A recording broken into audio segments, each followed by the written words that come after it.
Для этого замечательного рецепта нам понадобится пол-литра молока, 1 чайная ложка сливочного масла, 1 яйцо и 1 чайная ложка меда.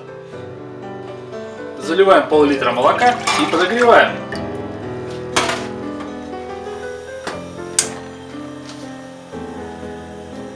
Дальше добавляем масло, чтобы оно растопилось.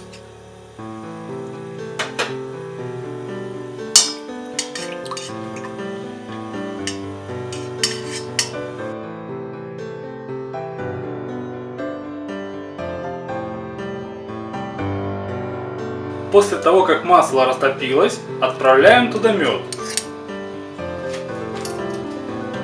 Хорошо размешиваем, чтобы он растаял.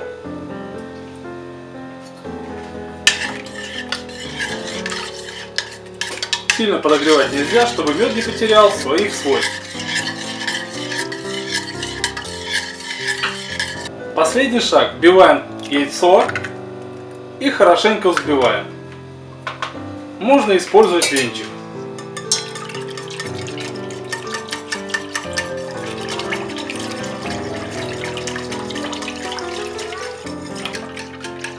Когда все хорошо растворится, гоголь-моголь от кашля готов. Пейте его на ночь, чтобы он принес максимум пользы.